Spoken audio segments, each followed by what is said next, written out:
دوستوں، آج پوری دنیا کی زباں پر غزہ کا نام ہے۔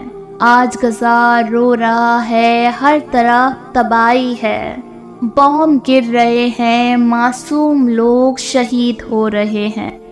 لیکن کیا آپ جانتے ہیں اسی زمین سے کبھی ایک ایسا سپاہی گزرا تھا جس کا نام سن کر ہی دشمن کانپتے تھے؟ وہ نام تھا صلاح الدین ایوبی، ایک عظیم مسلم کمانڈر، ایک رہنما اور ایک سچا مجاہد۔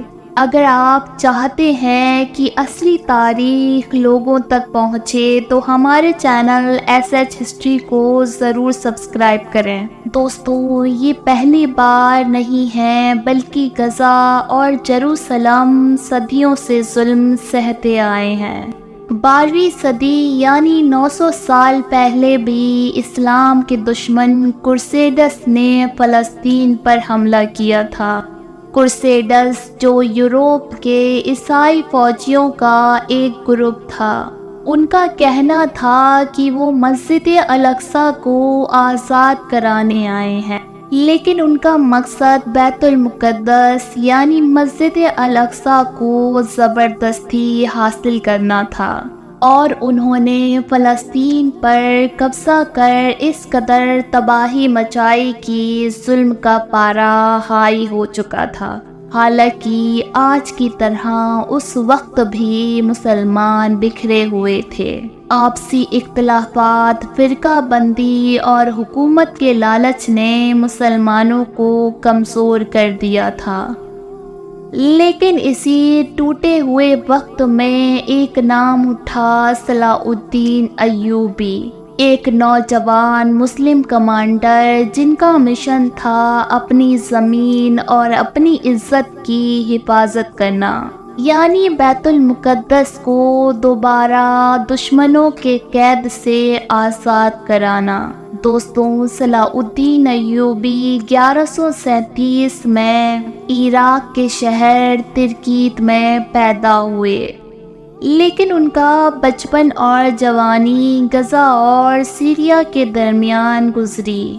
حالانکہ اس وقت غزہ ایک چھوٹی سی جگہ تھا، لیکن جنگوں کے مقابلے ایک بیٹل فیلڈ سے کم نہیں تھا۔ صلاح الدین ایوبی نے جب غزہ میں دشمن کی حرکتوں کو دیکھا تو یہیں سے انہوں نے اپنی زندگی کے سب سے اہم مشن کی تیاری شروع کی، یعنی یہی وہ زمین تھی جہاں سے ان کے ارادے مضبوط ہوئے۔ مگر دوستوں، آج پھر غزہ چل رہا ہے، لیکن صلاح الدین ایوبی نہیں ہے۔ معصوم بچے شہید ہو رہے ہیں، ماؤں کی چیخیں آسمان تک جا رہی ہیں اور دنیا خاموش ہے، لیکن یہ زمین یاد دلا رہی ہے کہ کبھی یہاں سے ایک شیر نکلا تھا، ایک مسلم کمانڈر جس نے بیت المقدس آزاد کرایا۔ دوستوں، صلاح الدین ایوبی، جن کا اصل نام تھا یوسف ابن ایوب، لیکن دنیا انہیں صلاح الدین کہنے لگی، یعنی دین کا سپاہی۔ وہ نہ ہی کسی بادشاہ کے بیٹے تھے، نہ کسی تاجدار کے وارث، لیکن ان کے ارادے بڑے تھے۔ انہوں نے اپنی جوانی علم، اخلاق اور صبر سے گزاری، اور جب وقت آیا تو پہلے جنگ نہیں بلکہ لوگوں کے دل جیتے۔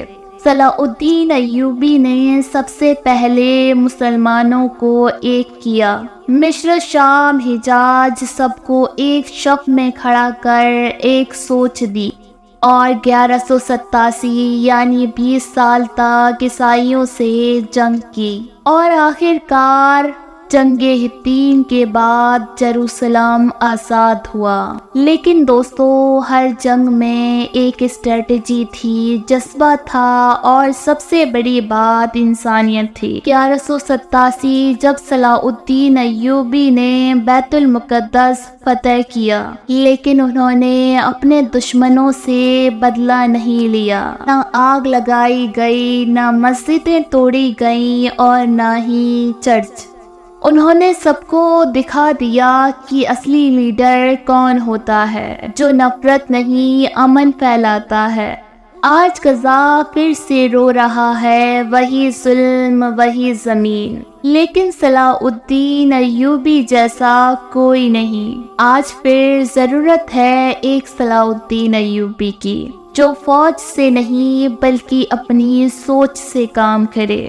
دوستوں، اگر آپ صلاح الدین ایوبی کی تاریخ کو زندہ رکھنا چاہتے ہیں تو اس ویڈیو کو زیادہ سے زیادہ شیئر کریں۔ ہمارے چینل کو سبسکرائب کر بیل آئیکن کے بٹن کو ضرور دبا دیں۔